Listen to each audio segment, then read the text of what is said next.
Hello guys, welcome back to my channel. दोस्तों, आज हम इस वीडियो के अंदर हम बात करने वाले हैं टॉप 3 एसबीआई के बेस्ट म्यूचुअल फंड बताएंगे। जो कि आप एसआईपी करना चाहते हैं तो आप इनके अंदर इन्वेस्टमेंट करके आप अपना एक अच्छा खासा कॉर्पस तैयार कर सकते हैं। लेकिन आपको एक चीज ध्यान रखनी चाहिए हमेशा कि म्यूचुअल फंड में इन्वेस्टमेंट करने से पहले आपको सेबी से रजिस्टर्ड जो फाइनेंशियल एडवाइजर होते हैं उनसे कंसल्ट आपको जरूर करना चाहिए। क्योंकि देखिए, म्यूचुअल फंड में क्या रहता है, रिस्क भी रहता है। और इस रिस्क, हालांकि आपको मैं सारी चीज बताऊंगा कि रिस्क को हम कम भी कैसे कर सकते हैं। और यदि आप शॉर्ट टर्म के लिए इन्वेस्टमेंट करना चाहते हैं, यानी 2 साल के लिए इन्वेस्ट करना है, 1 साल के लिए करना है, तो आप बिल्कुल भी इन्वेस्टमेंट मत कीजिए म्यूचुअल फंड के अंदर। ये मैं आपको पर्सनल सलाह दे रहा हूं, ठीक है। तो देखिए, म्यूचुअल फंड जब इन्वेस्टमेंट हम करते हैं तो बेसिकली आजकल जो हम बातें करते हैं वो बातें ये करते हैं कि भैया आजकल म्यूचुअल फंड से पैसा बनाना बहुत ही ईजी है, पैसा बहुत अच्छा बन जाता है। नो डाउट पैसा बन जाता है, लेकिन हमें लालच में नहीं आना चाहिए। हमें इसके पॉजिटिव पॉइंट और नेगेटिव पॉइंट दोनों देखने चाहिए। यानी कि सबसे पहले तो यह है कि मैं आपको एसबीआई के फंड बताऊंगा, यानी कि एसबीआई यानी कि asset management company, AMC, one of the best AMC है हमारे भारत की, विश्वास है, ट्रस्ट कर सकते हैं। तो मैं इसके म्यूचुअल फंड बताऊंगा, ठीक है ना। तो ये एजुकेशन पर्पज के लिए, आपको ये नहीं है कि मैंने जो बता दिया है आपको आंख बंद करके उसी पे इन्वेस्टमेंट करना है। देखिए, खुद को भी एजुकेट कीजिए। पैसा बहुत मेहनत से कमाते हो आप लोग। जब पैसा आप बहुत मेहनत से कमाते हो तो हमें उस पैसे को सही जगह पे लगाना है, सही टाइम ड्यूरेशन के लिए लगाना है। तभी तो हम पैसा बना पाएंगे, कॉर्पस बना पाएंगे अच्छा खासा, और अच्छा खासा बनेगा। और जो भी मैं इस वीडियो के अंदर जो रिटर्न की बात करूंगा वो रिटर्न पास्ट की परफॉर्मेंस के बेसिस पे होंगे। ऐसा नहीं है कि ये रिटर्न आपको भविष्य में भी मिलते रहेंगे। देखिए, कोई भी चीज होती है डिपेंड करता है इकोनॉमी पर। मान लीजिए किसी ने अगर 12% के रिटर्न दिए हैं तो वो इकोनॉमी के बेसिस पे दिए है ना, कि भाई कैसा माहौल चल रहा है उसके हिसाब से। अब ये 12 भी अगर मिलता रहे अगर भविष्य के अंदर तो जरूरी नहीं होता है, इससे ज्यादा परसेंट भी मिल सकती है, कम भी मिल सकती है। और आपके पास पिछले 15 20 साल 30 साल 40 साल का डेटा भी है, आपको रिटर्न मिले भी हैं। लेकिन गारंटी नहीं होती है कि भैया 25% रिटर्न मिला है तो 25 ही मिल जाएगा, 20 मिला है तो 20 ही मिल जाएगा, 10 मिला है तो 10 ही मिल जाएगा, ठीक है ना। अच्छे भी मिल सकते हैं, कम भी मिल सकते हैं। लेकिन मैं ये बोल सकता हूं कि हम अगर एसआईपी करते हैं अच्छे प्रोडक्ट के अंदर, एक लॉन्ग टर्म के अंदर, तो हम एक अच्छा खासा कॉर्पस तैयार कर सकते हैं बाकी कंपोनेंट के मुकाबले। अब बाकी कंपोनेंट कौन से हैं, चलिए स्क्रीन पर चलते हैं, यहां समझने का प्रयास करते हैं। तो जो भी मैं आपको फंड बताऊंगा उन्होंने अच्छे परफॉर्मेंस दी है, पास्ट में तो दी है, ठीक है।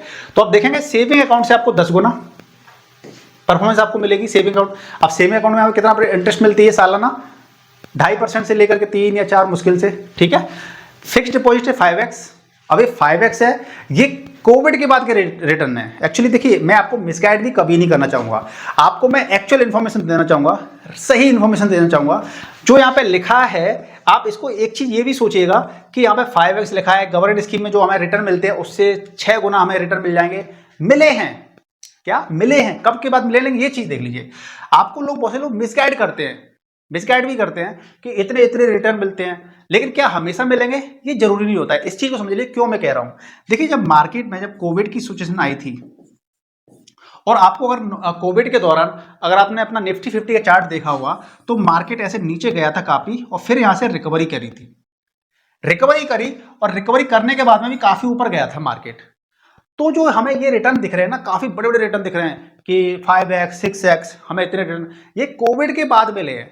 अब कोविड के बाद में हमेशा ही ऐसी कंडीशन रहेगी ये तो बिल्कुल जरूरी नहीं होता है। लेकिन हाँ, मैं आपको ये इंश्योर कर सकता हूं, ये इतना मेरे को विश्वास है कि आपको जो म्यूचुअल फंड के अंदर रिटर्न मिलेंगे वो आपको इन स्कीम से बेहतर रिटर्न मिलेंगे।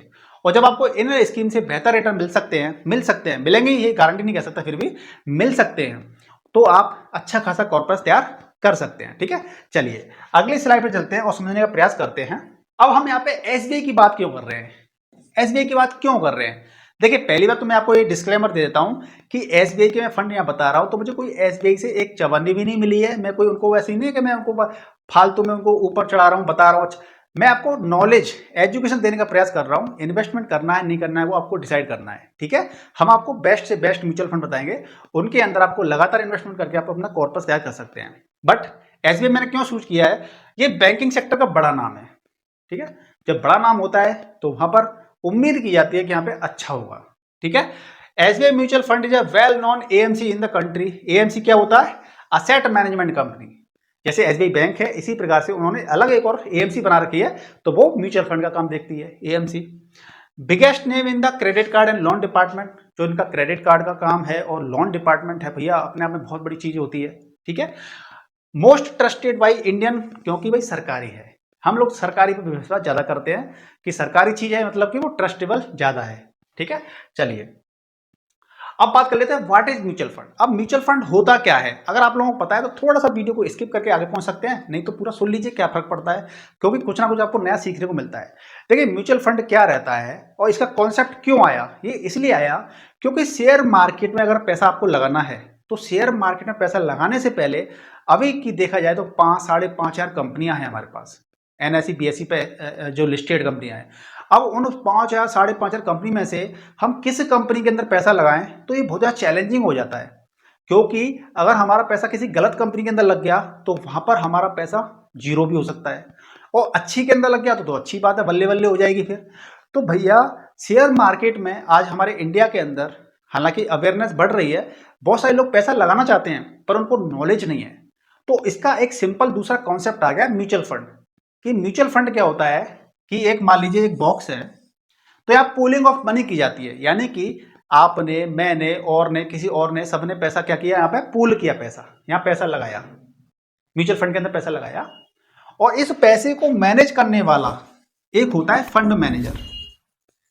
हालांकि पूरी टीम होती है पर इस फंड मैनेजर का जॉब बड़ी होती है, इस फंड मैनेजर की जॉब सबसे बड़ी होती है।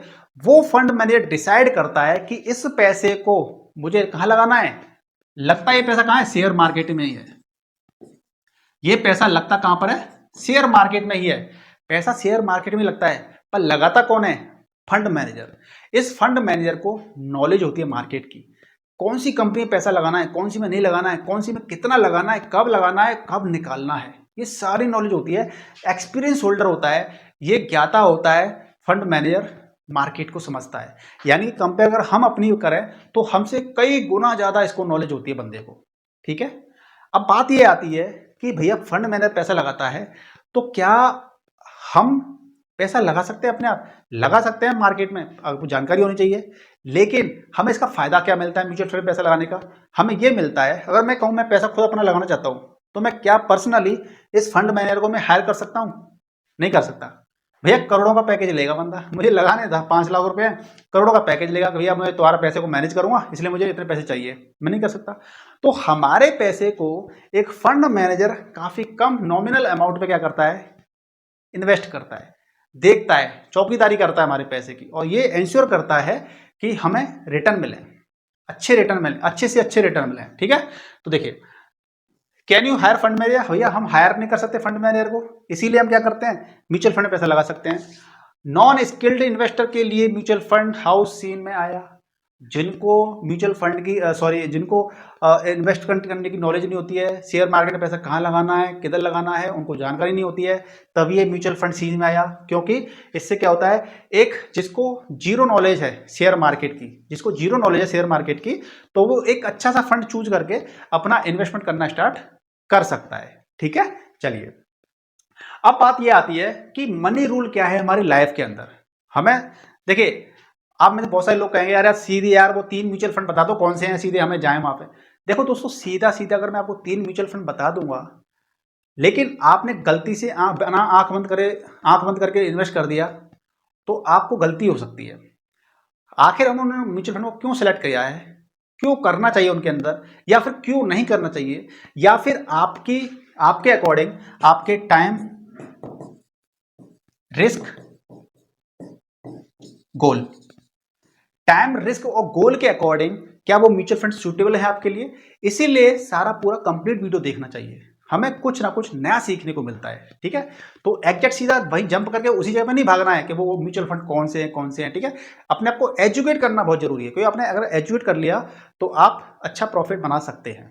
राइट, चलिए पैसा ग्रो होना चाहिए। देखिए भैया हम पैसा क्यों लगा रहे हैं, अगर हम एफडी में पैसा लगाते हैं, किसी गवर्नमेंट स्कीम में पैसा लगाते हैं, या फिर हम पैसे को इन्वेस्ट करना चाहते हैं, या फिर गोल्ड में पैसा लगाना चाहते हैं, क्यों लगाते हैं, इसलिए ना कि पैसा ग्रो करना चाहिए, पैसा बढ़ना चाहिए, इसलिए। तो हमारा ये ऑब्जेक्टिव क्लियर होना चाहिए, ऑब्जेक्टिव कंप्लीट होना चाहिए, इन्फ्लेशन को बीट करना चाहिए। अभी इन्फ्लेशन क्या होती है जरा इसको भी समझ लेते हैं, बहुत ही इंपॉर्टेंट टॉपिक है ये। देखिए इन्फ्लेशन मतलब होती है महंगाई दर। इन्फ्लेशन क्या होती है, महंगाई दर। यानी कि आप खुद सोचिए कि महंगाई दर आज हमारी जो चल रही है, मान लीजिए मैं कोई चीज आज बाई कर रहा हूं, ये पेन है मान लीजिए आज ये 10 रुपए का आ रहा है, तो आने वाले 10 साल के बाद में, 15 साल के बाद में, 20 साल के बाद में इसकी कीमत बढ़ेगी घटेगी। बहुत सी चीज़ तो ऐसी होती है घटती है किसी की कीमत, और बहुत सी चीज़ होती है बढ़ जाती है, पर मोस्टली बढ़ती है। कैसे? अगर हम सन 2000 की बात करें, सन 2000 की बात करें तो पेट्रोल, 1 लीटर पेट्रोल कितने की आ रही थी? 20 रुपए से 25 रुपए के बीच में आती थी। 1 लीटर पेट्रोल 20 से 25 रुपए के बीच में आती थी। आज 2025 की बात कर लेते हैं तो 100 रुपए के अराउंड आ रही है। हमारे आगरा में 94 समथिंग की आ रही है, ठीक है, तो 100 रुपए के अराउंड आ रही है लगभग समथिंग।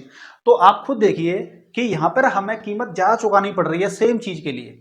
तो इन्फ्लेशन का मतलब यही होता है कि आज हमारा इन्फ्लेशन अगर जो चल रही है उसी के हिसाब से हमें कल को ज़्यादा पे करना पड़ेगा, ज़्यादा पे करना पड़ेगा, चाहे वो खाने की चीज़ें हों, लग्जरी की चीज़ें हों, घर की कीमत हो, मजदूरी हो। आज जो लेबर होती है ना, लेबर जो घर पर कंस्ट्रक्शन करती है, तो जो ईंट वगैरह उठाते हैं, वो लोग मिस्त्री नहीं, ईंट वगैरह उठाते हैं, वो आज 650 समथिंग ले रहे हैं हमारे आगरा की बात करें तो। पहले 100 रुपये में ही काम चल रहे थे।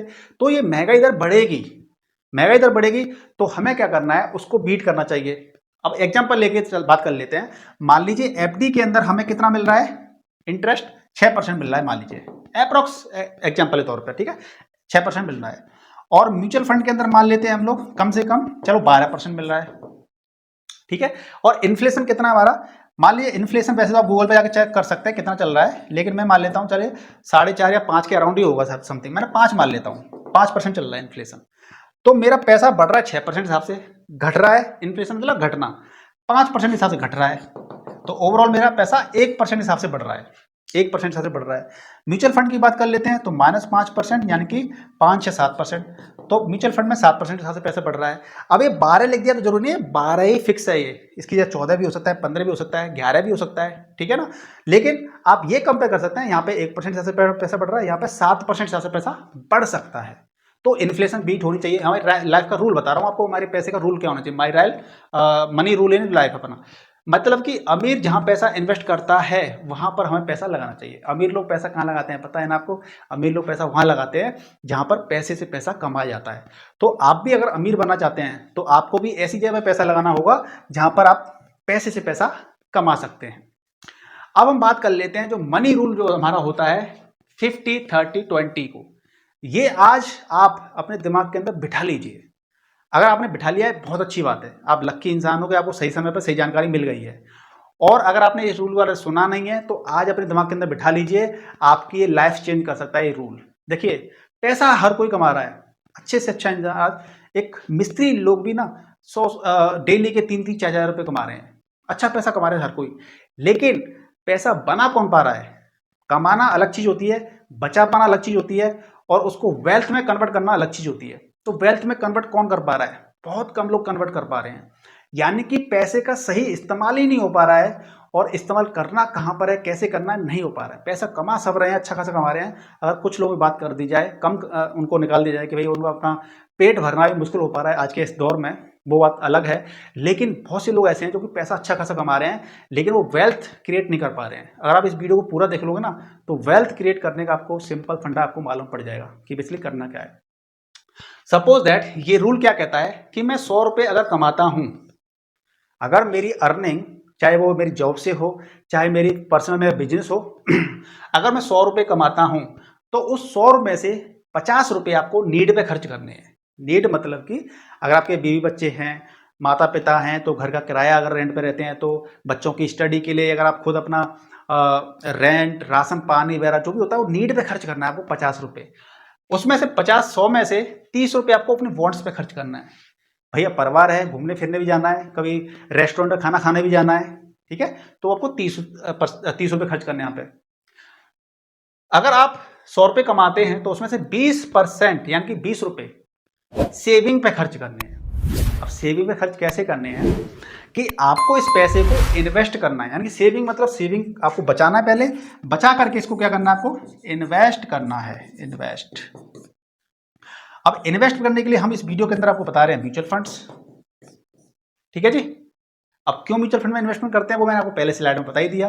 तो हम अगर इन्वेस्टमेंट करते हैं तो हम अपनी इन्फ्लेशन को बीट कर सकते हैं, पैसे को काम पे लगा सकते हैं और अपना एक भविष्य में एक अच्छा खासा कॉर्पस तैयार कर सकते हैं। तो इस रूल को अपने जहन में बिठा लीजिए। अब ये जो म्यूचुअल फंड सेफ, सबसे बड़ी ये दिक्कत ये भी आती है कि अभी इंडिया के अंदर वैसे तो लोग समझदार होते जा रहे हैं, चीज़ों को सीख रहे हैं, समझ रहे हैं, आजकल काफ़ी डिजिटल क्रांति भी आ चुकी है, लेकिन फिर भी आप में से काफ़ी सारे लोग आज भी एक क्वेश्चन पर अटक जाते हैं कि क्या म्यूचुअल फंड सेफ हैं। तो म्यूचुअल फंड की आपको मैं कैटेगरी बताऊं तो एक तो होता है इक्विटी म्यूचुअल फंड, सेफ पर आएंगे अभी। इक्विटी म्यूचुअल फंड एक हाइब्रिड होता है, एक होता है डेट म्यूचुअल फंड। जहां पर इक्विटी शब्द आ जाता है, यहां पर ये क्या है, इक्विटी। इक्विटी बोले तो सीधा सीधा शेयर मार्केट। इक्विटी मतलब कि शेयर मार्केट। शेयर मार्केट यानी कि जो म्यूचुअल फंड का पैसा शेयर मार्केट में लगता है वहां पे रिस्क ज्यादा होता है, लेकिन आपको एक चीज ये भी समझनी चाहिए कि जहां पर रिस्क ज्यादा होता है वहां पे प्रॉफिट होने के चांसेस भी ज्यादा होते हैं। यानी कि आप खुद देखिए कि जहां पे हम जितना ज्यादा रिस्क लेते हैं हमें उतने ही प्रॉफिट होने के चांसेस बढ़ जाते हैं। तो इक्विटी में आप पैसा लगा रहे हैं, इसका मतलब यह है कि आपका बहुत ही ज्यादा रिस्क है इसके अंदर, बट आपको प्रॉफिट भी मिलने के चांसेस ज्यादा होते हैं। बट हम इस रिस्क को कम कैसे कर सकते हैं? इस रिस्क को कम करने के लिए अगर हम इक्विटी की बात करें तो मुख्य तौर से हमारी 3 कैटेगरी होती हैं। एक होता है आपका लार्ज कैप, एक होता है आपका मिड कैप, एक होता है आपका स्मॉल कैप। ठीक है, large cap, mid cap, small cap category की बात कर रहा हूं। मुख्य वैसे तो बहुत होती हैं। ये क्या बड़ी कंपनी होती है, ये छोटी कंपनी होती है, फिर ये बहुत छोटी कंपनी होती हैं। तो इसमें क्या रहता है कि आप अगर पैसा लगा रहे हैं तो आप लॉन्ग टर्म के लिए पैसा लगाते हैं, लॉन्ग टर्म यानी कि कम से कम 5 साल 7 साल, तो आपका वो रिस्क भी काफी कम हो जाता है। ठीक है ना। हालांकि अगर मैं एक एक कैटेगरी को बताऊंगा तो यही वीडियो आपका 1-2 घंटे का हो जाएगा, तो मैं इसको एक अलग वीडियो में कवर करूंगा। डेट म्यूचुअल फंड क्या होते हैं? डेट म्यूचुअल फंड वो फंड होते हैं जहां पर गवर्नमेंट स्कीम के अंदर पैसा लगाया जाता है, ट्रेजरी बिल्स वगैरह होते हैं, या जो कंपनी होती है ना, बड़ी कंपनी, कॉर्पोरेट कंपनी होती है, कॉर्पोरेट बॉन्ड होते हैं, उनके अंदर पैसा लगता है। यानी कि ये आपके सबसे सेफेस्ट फंड होते हैं। कौन से? डेट म्यूचुअल फंड आपके सेफेस्ट फंड होते हैं। लेकिन जहां पे सेफ्टी ज्यादा आ जाती है वहां पे हमें रिटर्न कम मिलते हैं। लेकिन ठीक है, तो यहाँ पे रिटर्न कितने मिलते हैं? 5% से लेकर के 11% भी मिल जाते हैं, 12% भी आपको मिल जाते हैं।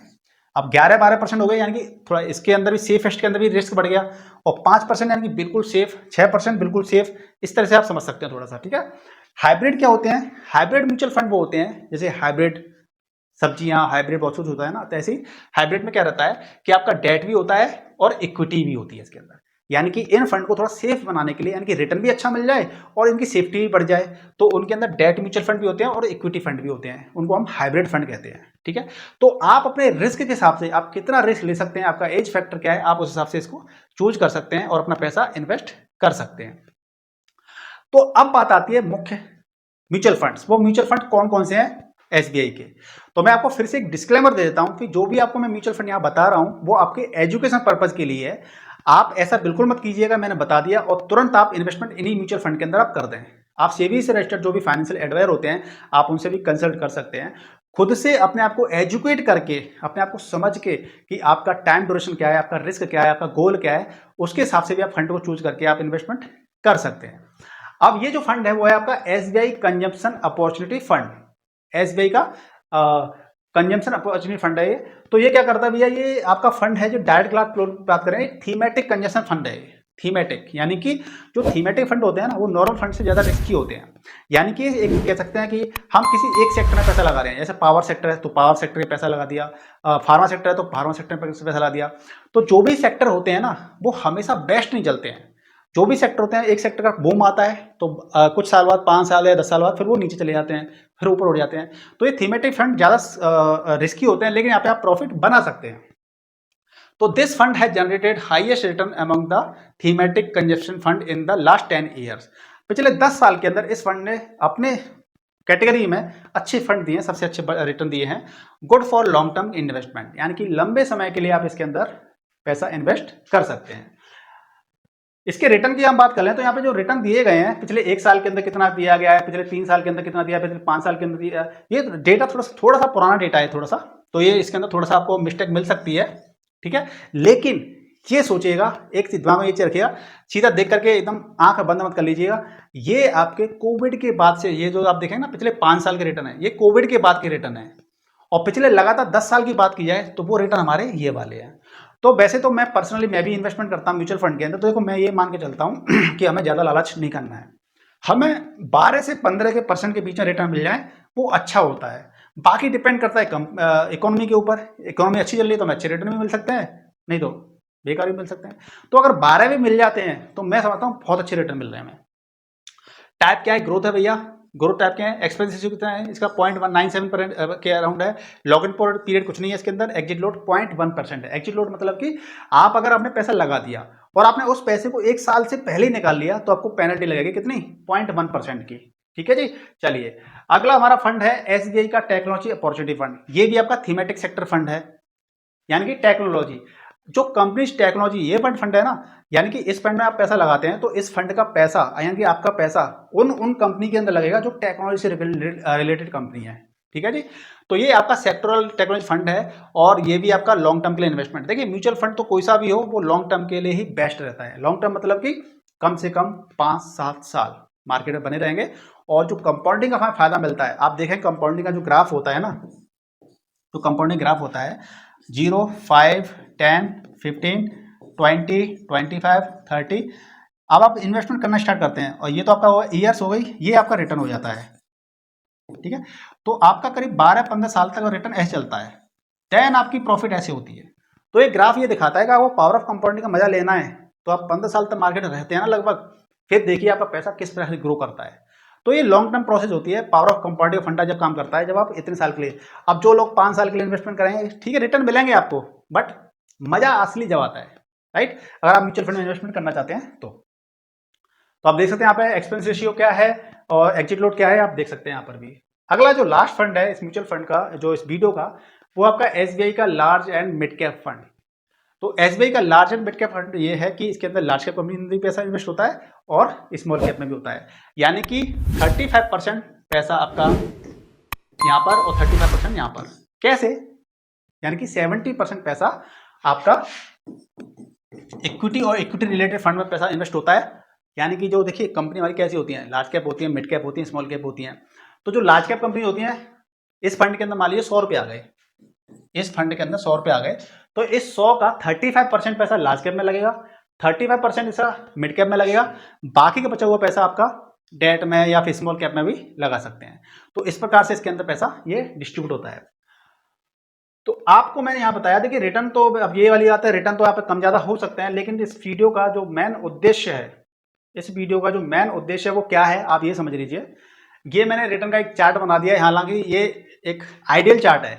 आइडियल चार्ट क्या होता है कि अगर आप 15 साल तक डिपॉजिट करते हैं, 5,500 रुपये पर महीना करते हैं, 500 रुपये हर महीना करते हैं, तो आपको 15 साल के अंदर आपको इतना पैसा मिल जाएगा। ठीक है।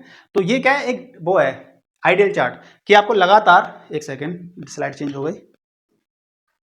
15%, यदि आपको 15% मिलता है लगातार, आइडियल चार्ट है, देखो कम ज्यादा भी तो होता है ना, इसलिए तो कोई गारंटी नहीं है। अगर आइडियल आपको 15% मिलता है तो 500 रुपये आप इन्वेस्टमेंट करते हैं हर महीना, तो 15 साल के अंदर आपके 3,38,000 हो सकते हैं, इस प्रकार से ये। पर ये कोई गारंटी नहीं होती है, ये डिपेंड करता है रिटर्न पर। आपको जितना रिटर्न मिलेगा आपको उसी हिसाब से आपका प्रॉफिट बनेगा। तो दोस्तों म्यूचुअल फंड में रिस्क होता है, लेकिन रिस्क को हम कम कर सकते हैं अगर लॉन्ग टर्म के लिए इन्वेस्टमेंट करते हैं तो। और पैसा कभी भी इन्वेस्टमेंट करना होता है तो मैं सोच समझ के, काफ़ी रिसर्च करके, खुद को एजुकेट करके या किसी की सहायता लेकर के भी हम इन्वेस्टमेंट कर सकते हैं। अब मुझे उम्मीद है कि आपको काफ़ी कुछ इसमें आइडिया आ गया होगा, म्यूचुअल फंड क्या होते हैं, इन्वेस्टमेंट करना चाहिए नहीं करना चाहिए, काफ़ी कुछ। लेकिन फिर भी आपके मन के अंदर काफ़ी सारे डाउट होंगे तो मुझे आप कमेंट करके पूछ सकते हैं। वीडियो को लाइक कीजिए और इस वीडियो को ज़्यादा से ज़्यादा शेयर कर दीजिए, जिससे कि जो अवेयरनेस है, फाइनेंस की अवेयरनेस है, वो हर किसी इंडियन तक पहुंचे। और चैनल पर नए तो चैनल को सब्सक्राइब कर लीजिए। मिलते हैं नेक्स्ट वीडियो में, तब तक के लिए अपना विशेष ख्याल रखिएगा। जय हिंद, जय भारत।